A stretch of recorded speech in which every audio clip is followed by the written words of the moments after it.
y'all, thanks for joining us for this month's Shiloh Saturday, Plowing the Ozarks. Plowing has been an important part of life in the Ozarks for generations. Though plowing methods have changed and become more mechanized over time, the use of animal-powered farming implements and techniques can still be seen throughout the region. One way to experience animal-powered plowing is to visit a living history site, such as Hunter's Home Historic Site and Living History Farm in Park Hill, Oklahoma. Historic farming at Hunter's Home is done in part as a way to keep historic knowledge alive and to educate the public about historic farming methods and heirloom variety crops.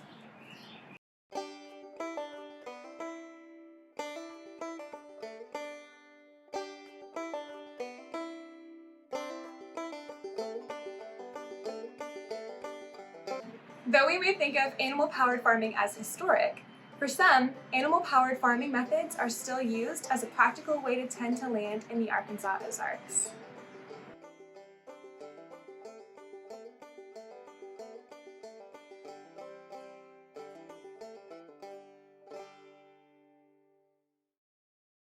I'm Lindi Phillips. I'm Jared Phillips. These are our horses, Oscar and Felix. Oscar's over there, and this is Felix, closest to you. We have a small farm outside of Prairie Grove, and we use draft horses for a lot of reasons. For a farm the size of ours, they are great, they're a really good option for motive power. So we use them to plow the garden, which is what we're doing today. We're not experts at plowing by any stretch of the imagination. Any old timer that's had their hand on a plow wants to come teach us a thing or two is always welcome.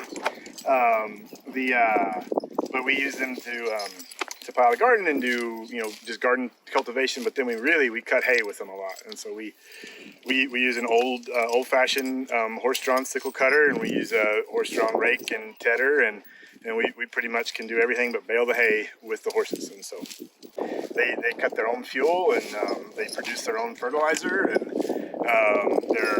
they compact the ground way less, which in Arkansas soils is always nice. It's hard enough already around here. We don't need to make it worse. And so you can have a relationship with horses that you can't have with a tractor, and it's participatory.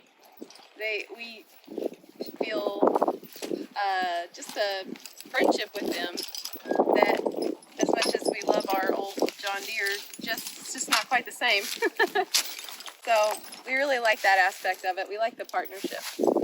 It's a partnership in every sense of the word. They want to do the work, and we want to work with them. And it's that also means we're watchful of them and take care of them and don't work them too hard, because we don't want them to, just like a human, you don't want to overwork a human. You don't want to overwork your partner. And so they're as much a partner in the farm as either one of us. We couldn't do what we do without them. There's only one other person that we know of that works with horses in Washington County, and we'd love to help other people get started. It's you can get a good team of horses and a few things and for less than the cost of a brand new tractor, and without any of the maintenance concerns of a tractor. And we'd love to help out any way we can. And, it's the way to go. Every farm needs a team of horses. We'll be plowing with a team of horses on a smaller plow today, a Chattanooga 62. This is a southern plow made out of Chattanooga, Tennessee, and you pretty much only find them in the mountains south. And so this is our plow here that we'll use. It does a great job for gardens. I wouldn't want to plow up a ton of ground with it. It's not very big. But, and then in the Ozarks, this is about the size of the plow you'd see, especially for a garden, turning over a garden plot. It'd be one horse. These are pretty big horses for the Ozarks historically. They're expensive to get a hold of. They're expensive to maintain. And so they'd probably have a mule or a cross, some kind of a cross with a Morgan horse. So a smaller breed that is suited for the hot climate, a little bit less their size or smaller.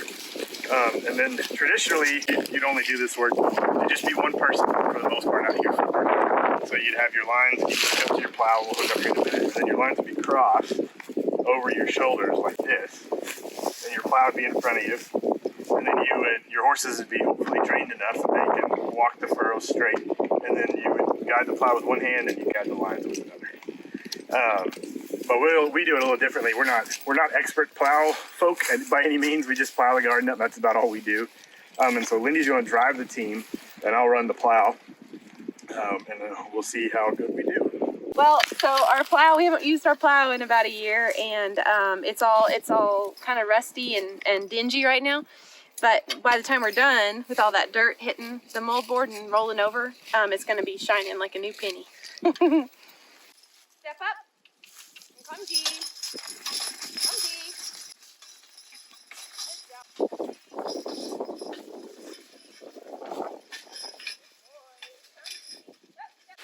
So this is a work harness. This is a Western style work harness, and that won't mean anything to most people. We're not going to even worry about most of the details. But what's important, if you go like take a carriage ride at the Fayetteville Square, or you go to the big city or whatever, you see horses in a parade or whatever, which you'll always see a bridle. Sometimes they'll have blinders on them, and sometimes not. And then on the bridle, you'll have a bit, and you'll have your driving lines. Some people get real persnickety. It's reins if you're riding the horse, and lines if you're driving a horse. I don't know if it matters. And then the real meat of the harness is this collar right here. This protects the horse's shoulders and their neck as they're pulling the load. And then the hames, these metal things right here, with these big silver balls on them. That's what everything is connected to.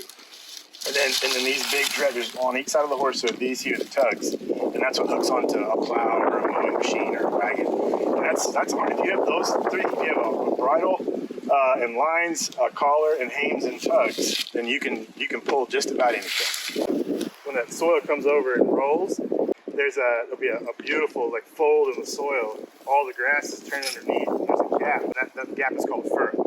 And that's what we're trying to get him to walk in. Yeah, he's what you call the furrow horse. All right, boys, step up. Come on, step up. Oscar, step up. Boys.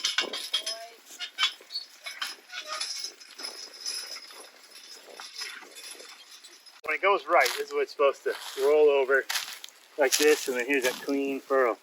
And then if everything's going right, I walk in this. Doesn't usually happen that way, but yeah.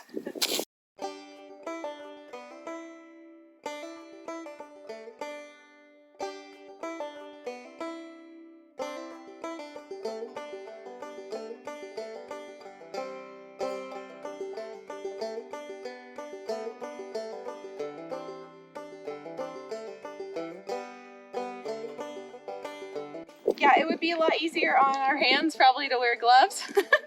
But for as big as they are, the horses are really, really sensitive. And so if I so much as just flex my finger a little bit, they know I've done that. They can feel that. And so I don't want to lose any amount of my ability to communicate directly with them while we're working. I need to be able to speak clearly to them, and I need to know how they're responding on the other end too. Step up. Let's go. Step up.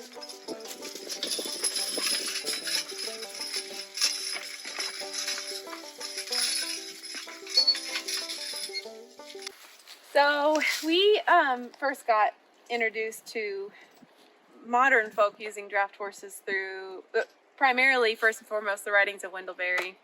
But also we had some friends who were certified organic market gardeners, and they started using draft power, and we realized that it was doable, and it wasn't just a historical relic, but it was a great way to for small farmers on small acreage to reduce their carbon footprint for one, to lower the kind of to lower some of the obstacles for entry as far as capital, because like we were saying, buying one or a team of horses is cheaper than getting a tractor and lots of implements. And so there's a lot of people our age and all over the country that are using draft animals again as a way to reduce their carbon footprint, as a way to be gentler on their land, the free fertilizer they produce, all kinds of stuff. So we feel like, especially with the Ozarks history of draft animals, of using draft animals, we feel like this is such a great option for young farmers.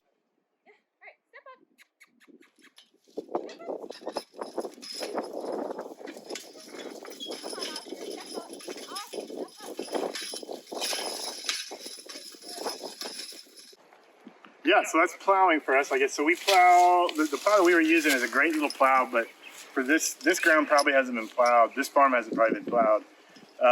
If it's been plowed in the last 80 years, I'd be amazed. And so it's just been in grass and sod, which is really healthy for the soil, hard if you want to have a vegetable garden. And so the plow we've got is really for ground that's been plowed and been worked a lot. So it's made it really hard plowing for us today.